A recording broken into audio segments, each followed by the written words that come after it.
Citizenship amendment act यानी CAA क्या है? क्या यह फिर से लागू होने वाला है? आखिर देश के मुसलमान इससे क्यों डरे हुए हैं और इसको लेकर इतना ज्यादा विरोध प्रदर्शन इतिहास में क्यों देखने को मिला? सीएए 4 साल से क्यों ठंडे बस्ते में है और आखिर 2024 के चुनावों से पहले इसको लेकर सुबुगाहट तेज क्यों हो गई? अगर आपको इन तमाम सवालों के जवाब चाहिए तो आपको केंद्रीय मंत्री शांतनु ठाकुर के रविवार को दक्षिण 24 परगना में कहे बयान को सुनना होगा, जिसमें वो कहते हैं कि मैं गारंटी देता हूं कि देश भर में 7 दिनों के अंदर नागरिकता संशोधन अधिनियम लागू हो जाएगा। इसके बाद से ही सीए को लेकर देश में सुगबुगाहट तेज है। 25 दिन पहले सरकारी अधिकारी ने बताया था कि तैयारियां पूरी हैं और सीएए को लोकसभा चुनाव से काफी पहले लागू कर दिया जाएगा। इसीलिए हमें लगा कि एक बार फिर आपको इन सवालों के जवाब देते हैं और समझाते हैं कि आखिर यह है क्या, इससे डर क्यों और बीते कुछ सालों से इसको लेकर मामला शांत क्यों है। तो पहला सवाल तो यही कि सीए को लेकर क्या नए संकेत मिल रहे हैं और 4 साल बाद अचानक से इसकी चर्चाएं तेज क्यों हो गई हैं। हम आपको बता दें कि सिटीजनशिप अमेंडमेंट एक्ट 2019 में पारित हुआ था। 6 महीने के अंदर नियम कानून बनाकर इसे लागू करना था, लेकिन इसके लिए 8 बार एक्सटेंशन दिया गया। लेकिन बीते कुछ दिनों से लगातार ऐसे संकेत मिल रहे हैं कि इसे जल्द ही लागू कर दिया जाएगा। 26 नवंबर 2023 केंद्रीय गृह राज्य मंत्री अजय मिश्र टेनी ने यह कहा था कि सीएए का फाइनल ड्राफ्ट अगले साल 30 मार्च तक तैयार होने की उम्मीद है। वो पश्चिम बंगाल के नॉर्थ 24 परगना के ठाकुर नगर में मतुआ समुदाय को संबोधित कर रहे थे। 27 दिसंबर 2023 को पश्चिम बंगाल की रैली में गृह मंत्री अमित शाह ने एक बार फिर कहा कि सीए देश का कानून है जिसे लागू करने से हमें कोई भी रोक नहीं सकता और हम बहुत ही जल्द सीएए को लागू करके रहेंगे। इसके बाद 2 जनवरी 2024 भारत सरकार के एक वरिष्ठ अधिकारी ने पीटीआई को दिए एक इंटरव्यू में कहा कि हम जल्द ही सीएए के अधिनियम जारी करने जा रहे हैं। नियम जारी होने के बाद कानून लागू किया जा सकता है और पात्र लोगों को भारत की नागरिकता दी जा सकती है। जब उनसे यह सवाल पूछा गया कि क्या सीएए जो है वो लोकसभा चुनाव की घोषणा के पहले लागू कर दिया जाएगा, तो उन्होंने जवाब दिया, हां, चुनाव की घोषणा के काफी पहले लागू कर दिया जाएगा। हम आपको बता दें कि यह बयान जो था ये पुराना बयान था। 27 दिसंबर 2023 को इसके बाद पश्चिम बंगाल में गृह मंत्री अमित शाह ने सीए को हर हाल में लागू करने की बात कही। वो कोलकाता में बीजेपी कोर कमेटी की बैठक में गए थे, तो यानी बीजेपी ने इसको लेकर संकेत दे दिए हैं और इसी वजह से एक बार फिर सीएए की चर्चाएं तेज हो गई हैं। अब आप में से जो लोग नहीं जानते कि सीएए क्या है और इसके प्रावधान क्या हैं, तो उन्हें हम समझाते हैं। सीए सिटीजनशिप अमेंडमेंट एक्ट 2019 एक कानून है जिसे 11 दिसंबर 2019 को दोनों सदनों में पारित कर दिया गया था। 12 दिसंबर 2019 को राष्ट्रपति के दस्तखत के साथ यह कानून बन गया। सीए का उद्देश्य जो है वो है अफगानिस्तान, बांग्लादेश और पाकिस्तान के हिंदू, सिख, बौद्ध, जैन, पारसी और ईसाई समुदाय के प्रवासियों को भारत में नागरिकता देना। इस कानून के कुछ प्रमुख प्रावधान जो हैं उसमें सिटीजनशिप एक्ट 1955 अवैध प्रवासियों को भारत में नागरिकता लेने से रोकता था।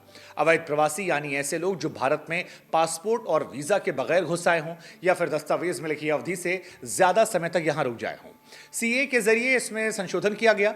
नए प्रावधान के मुताबिक कोई हिंदू, सिख, बौद्ध, जैन, पारसी और ईसाई जो अफगानिस्तान, बांग्लादेश या पाकिस्तान से 31 दिसंबर 2014 से पहले भारत माइग्रेट हुआ है, उसे अवैध माइग्रेंट नहीं माना जाएगा। वो सीए के अंतर्गत भारतीय नागरिकता के लिए आवेदन कर सकता है। अफगानिस्तान, बांग्लादेश और पाकिस्तान के ऐसे माइग्रेंट्स के खिलाफ अगर कोई लीगल केस चल रहा है जिससे उसके इमिग्रेशन स्टेटस में रुकावट आ रही है, सीए के जरिए ऐसे केसेस में लीगल इम्यूनिटी दे दी गई है। पहले प्रवासियों को नागरिकता के लिए आवेदन करने से पहले कम से कम 11 साल तक भारत में रहना जरूरी था। सीए के जरिए अब यह अवधि घटाकर केवल 6 साल कर दी गई है। सीए में एक प्रावधान यह भी है कि अगर कोई प्रवासी भारत के किसी कानून को तोड़ता या कोई अपराध करता है तो फिर सरकार उसका overseas citizen of India card वापस ले सकती है। यह कार्ड प्रवासी भारतीयों को भारत में बिना किसी रोक टोक के रहने और काम करने की इजाजत देती है। तीसरा सवाल यह कि सीए आखिर क्यों लाया गया, सरकार को इसकी क्या जरूरत महसूस हुई, तो इसका जवाब यह है कि भारत सरकार का सिटीजनशिप अमेंडमेंट एक्ट 2019 लाने का उद्देश्य अफगानिस्तान, बांग्लादेश और पाकिस्तान से आए हिंदू, सिख, बौद्ध, जैन, पारसी, ईसाई धर्म के प्रवासियों के लिए नागरिकता नियमों को आसान बनाना है। आसान शब्दों में कहा जाए तो भारत के मुस्लिम बहुसंख्यक पड़ोसी देशों से आए गैर मुस्लिम प्रवासियों को नागरिकता देने के नियम को आसान बनाने के लिए सरकार इस कानून को लाई थी। आंकड़ों के मुताबिक 2014 तक पाकिस्तान, अफगानिस्तान से तकरीबन 32,000 लोग ऐसे थे जो भारत आए थे। अब महत्वपूर्ण सवाल यह है कि सीए का विरोध आखिर कौन कर रहा है और इसका विरोध क्यों किया जा रहा है। जवाब इसका यह है कि 2019 में सीए पारित हुआ था, जिसके बाद से इसका विरोध शुरू हुआ था। जामिया मिलिया इस्लामिया से लेकर शाहीन बाग, लखनऊ से लेकर असम तक तमाम देश में हिंसक प्रदर्शन में लोग उग्र हुए थे, कईयों को जान गंवानी पड़ी थी। विरोध करने वाले दो तरह के लोग थे। पहले असम समेत देश के पूर्वोत्तर राज्यों के लोग। वहां के अधिकांश लोगों को इस बात की आशंका है कि इस कानून के लागू होने के बाद उनके इलाके में प्रवासियों की तादाद बढ़ जाएगी, जिससे पूर्वोत्तर राज्यों के कल्चर, भाषाई विविधता को नुकसान पहुंचेगा। दूसरा, भारत के तमाम अन्य क्षेत्रों में सीए का विरोध इसलिए हो रहा था क्योंकि मुस्लिम शरणार्थियों को शामिल नहीं किया गया। इस कानून में तीनों देशों से आए सभी 6 धर्म के शरणार्थियों को नागरिकता देने का प्रावधान किया गया है, जबकि मुस्लिम धर्म के लोगों को इससे बाहर रखा गया है। विपक्ष का यह आरोप है कि इसमें खासतौर पर मुस्लिम समुदाय को निशाना बनाया गया। उनका तर्क यह है कि इस संविधान के अनुच्छेद 14 का उल्लंघन है, जो समानता के अधिकार की बात करता है। और पांचवा सवाल कि आखिरकार सीए में मुसलमानों को शामिल क्यों नहीं किया गया और सीए का एनआरसी से क्या लेना देना है। इसका जवाब जो सरकार की तरफ से आया था, उसके हिसाब से सीए के माध्यम से बांग्लादेश, पाकिस्तान और अफगानिस्तान के प्रभावित अल्पसंख्यक समुदाय को राहत देना था। मुस्लिम समुदाय इन देशों में अल्पसंख्यक नहीं है, बल्कि वो बहुसंख्यक है। इसी वजह से उन्हें सीएए में शामिल नहीं किया गया था। इधर देश के मुसलमानों का असली डर सीए नहीं बल्कि एनआरसी से है। 2019 में गृह मंत्री अमित शाह ने कहा था कि नागरिकता संशोधन के लागू होने के बाद शरणार्थियों को नागरिकता दी जाएगी। इसके बाद एनआरसी यानी कि नेशनल रजिस्टर ऑफ सिटीजनशिप लाया जाएगा। एनआरसी के माध्यम से भारत के अंदर अवैध रूप से रह रहे विदेशी नागरिकों की पहचान की जाएगी। देश की नागरिकता साबित करने के लिए किसी भी व्यक्ति को कुछ शर्तें पूरी करनी होगी या फिर कुछ जरूरी दस्तावेज पेश करने होंगे।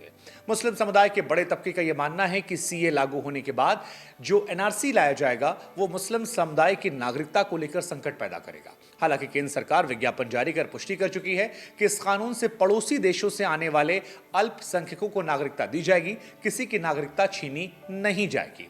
छठा सवाल ये कि क्या सीए को अदालतों में चुनौती दी गई थी, तब क्या हुआ था। जवाब यह है कि 2200 से ज्यादा सुप्रीम कोर्ट में याचिकाएं डाली गई थी। 19 दिसंबर 2019 को उस वक्त की चीफ जस्टिस यूयू ललित की अध्यक्षता वाली बेंच ने इस पर पहली बार सुनवाई करते हुए कहा था कि सरकार का पक्ष जाने बगैर कोर्ट इस पर कोई निर्णय नहीं लेगी। इसके बाद सरकार ने इस कानून को लेकर सुप्रीम कोर्ट में एक एफिडेविट पेश किया था, जिसमें सीएए को कानून का अंग बताकर इसका बचाव किया गया था। 6 दिसंबर 2022 के बाद इस मामले को लेकर कोई सुनवाई नहीं हुई है, जिसके बाद से याचिकाएं सुप्रीम कोर्ट में लंबित पड़ी हैं। सातवां महत्वपूर्ण सवाल यह है कि क्या सीए को लागू करने के लिए नियम बने थे, लेकिन फिर अगर बने तो 4 साल से मामला लटक क्यों गया। तो इसका जवाब यह है कि सीए कानून पर 12 दिसंबर 2019 को मुहर लग गई थी। सरकार ने इस कानून को लागू करने के लिए नियम बनाने के लिए समय मांगा था। तब से लेकर अब तक सरकार नियम बनाने की समय सीमा को 8 बार बढ़ा चुकी है। इसके चलते सरकार को इस कानून का समर्थन कर रहे लोगों का विरोध का भी सामना करना पड़ा। हालांकि नियमों को बनाने में देरी क्यों हो रही है, इस पर सरकार ने स्पष्ट तौर पर कोई जानकारी नहीं दी है। गृह मंत्री अमित शाह ने अपने एक पुराने बयान में कहा कि महामारी के चलते नागरिकता संशोधन अधिनियम को लागू करने में देरी हुई थी। वहीं कानून के पास होने के बाद नॉर्थ ईस्ट समेत देश भर में हिंसक विरोध भी कानून के लंबित होने का एक महत्वपूर्ण कारण हो सकता है। अब सवाल यह कि क्या सीए के नियम बन गए हैं तो क्या है।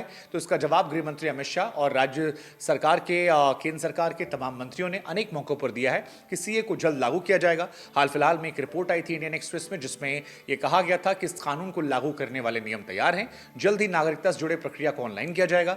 इससे यूजर मोबाइल ऐप के माध्यम से प्रयोग होगा। हालांकि नियम क्या है, कैसे हैं, इस बारे में कोई खुलासा नहीं है, लेकिन कहानी यह है कि संकेत यही मिल रहे हैं कि सीए को सरकार जल्द लागू कर सकती है। हमें लगा कि जानकारी हम आप तक पहुंचाएं। इस जानकारी को आपको कैसी लगी, साथ ही सीए से जुड़े कोई सवाल अगर आपके मन में रह गए हों तो उसे आप कमेंट सेक्शन में डाल सकते हैं। हमारी कोशिश थी कि इस पूरे विषय को विस्तार से आपको समझाएं ताकि हर एक पहलू आप समझ सकें। ऐसी तमाम खबरों के लिए आप न्यूज़बुक के साथ जुड़े रहिए।